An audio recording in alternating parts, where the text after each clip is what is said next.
Hello friends, आप सभी का मेरे यूट्यूब चैनल पर स्वागत है। और फ्रेंड्स, आज हम बात करने वाले हैं कि अगर किसी पर बैंक ने केस डाला है लोन डिफ़ॉल्टर पर, तो उस केस का आपको कैसे आइडिया लगाना है कि ये फेक है, ये एक्चुअल में केस हुआ है। तो अब इसके लिए मैं आपको बताऊं, जैसे कि आपके पास नोटिस आता है कोई बैंक के द्वारा या लॉयर के द्वारा, तो आपको जब वो केस की डिटेल सेंड करते हैं वहाँ से, तो उसमें एड्रेस मेंशन रहता है कि किस सिटी से केस हुआ है, किस कोर्ट से केस हुआ है। तो आपको करना क्या है, आपको जाना है सीधा गूगल पर जाएंगे, आप उस कोर्ट का नाम टाइप कीजिए। उस कोर्ट में आपको उस केस का, उसकी जो केस रहते हैं उसकी डिटेल मिल जाती है।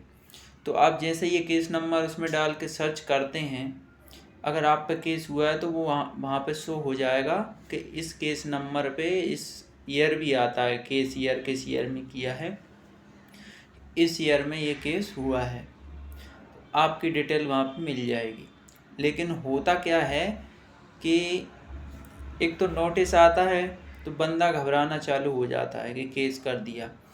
लेकिन आपके पास एक रास्ता और भी है, या तो आप स्वयं चले जाएं उस कोर्ट में। आपकी जो डेट, आपको हियरिंग की जो डेट मिलती है उससे पहले, यानी कि सुनवाई की जो डेट आपको वहाँ से मिलती है उस नोटिस में, उससे आप 1-2 दिन पहले जाएं उस कोर्ट में जाकर। वहाँ गवर्नमेंट लॉयर हर जगह मिल जाते हैं, उनसे बोलेंगे 100-200 रुपये में उस केस की डिटेल आपको वो निकलवा देंगे, अगर आप पे केस हुआ है तो। और नहीं तो आप अपने से भी प्रयास कर सकते हैं, लेकिन लॉयर की मदद से ये ईजी हो जाता है थोड़ा सा। और इसके बाद में अगर आप लॉयर भी नहीं तो आप अपना लॉयर भी भेज सकते हैं।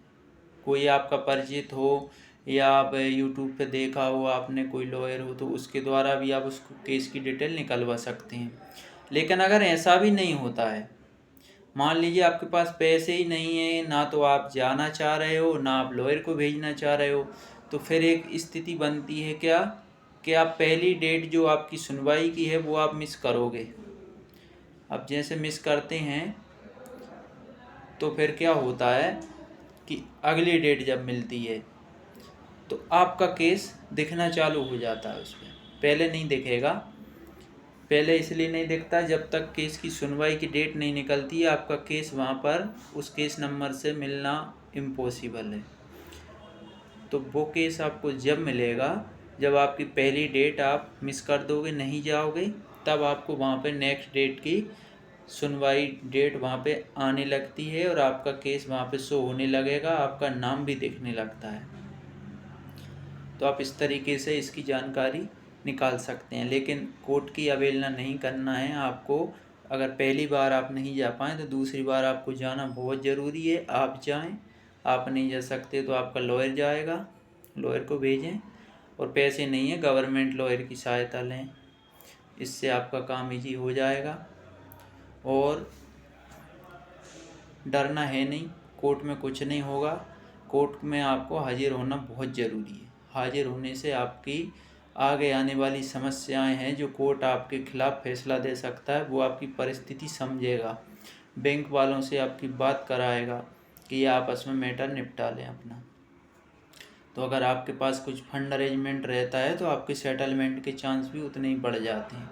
बैंक वाले भी एग्री हो जाते हैं, आपका केस भी वहीं ख़त्म हो जाएगा और आपका सेटलमेंट हो जाएगा। और केस हो गया, आप सुनवाई में गए हैं, तो आपके पास एजेंट भी नहीं आ सकते क्योंकि अब आपका केस कोर्ट में जा चुका है। तो बैंक ये केस जब डालता है जब उसकी सारी उम्मीदें ख़त्म हो जाती हैं, तब केस होता है। जब तक केस बैंक वाले नहीं करते हैं, क्योंकि लॉयर का भी चार्ज रहता है, हर केस का उन्हें परसेंटेज रहता है कि इतने अमाउंट पे इतने % हम लेंगे।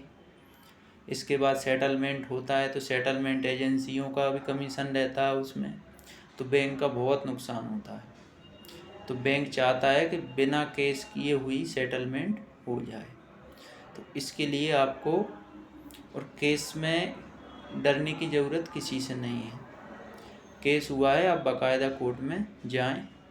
और अगर आप 2 बार नहीं जाएंगे, तीसरी बार हो सकता है अरेस्ट वारंट भी आ जाए, आपका नॉन अवेलेबल वारंट इशू हो जाए, तो फिर आपको क्या, हालांकि सेम डे बेल तो मिल ही जाती है, लेकिन घबरा जाते हैं लोग, पुलिस आ जाएगी घर पे, पुलिस को देख के घबराने लगेंगे। तो इन सब चीज़ों का थोड़ा ध्यान रखना है, कोर्ट की अवहेलना नहीं करना। एक आर्बिट्रेशन का आता है, तो आप आर्बिट्रेटर के लिए जो नियुक्त करने के लिए बैंक आपको भेजती है नोटिस, उसका भी ध्यान रखना है, क्योंकि उस नोटिस को, उसका ऑब्जेक्शन लेटर आपको ज़रूर देना है बैंक को। इससे क्या होगा, आपका आर्बिट्रेटर नियुक्ति नहीं होगा कि मुझे आर्बिट्रेटर चाहिए नहीं है, मैं सहमत नहीं हूँ इससे, वो तो बैंक के द्वारा नियुक्त किया जा रहा है। तो इस तरीके से आप उसका, है ना, एक लॉयर से कंसल्ट करके आप आर्बिट्रेटर का मतलब ऑब्जेक्शन दे सकते हैं। तो इससे आपको ये मिल जाएगा सपोर्ट आगे चल के कि आर्बिट्रेशन की प्रक्रिया आपके खिलाफ नहीं होगी। और बैंक भी मजबूर हो जाता है, बैंक जब तक मजबूर नहीं होगा सेटलमेंट अच्छे कम परसेंटेज पे नहीं करता है, तो बैंक को भी मजबूर करना पड़ेगा। और भी आपको यदि कुछ समझना है तो आप मेरे को मैसेज कर सकते हैं, मेरा व्हाट्सएप नंबर मैं डिस्क्रिप्शन में मेंशन कर दूंगा।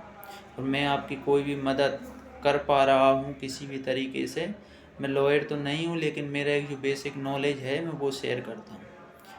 तो मैं अगर मदद कर पा रहा हूँ तो चैनल को सब्सक्राइब कर लीजिए, हो सकता है आगे भी आपके काम आ जाऊँ।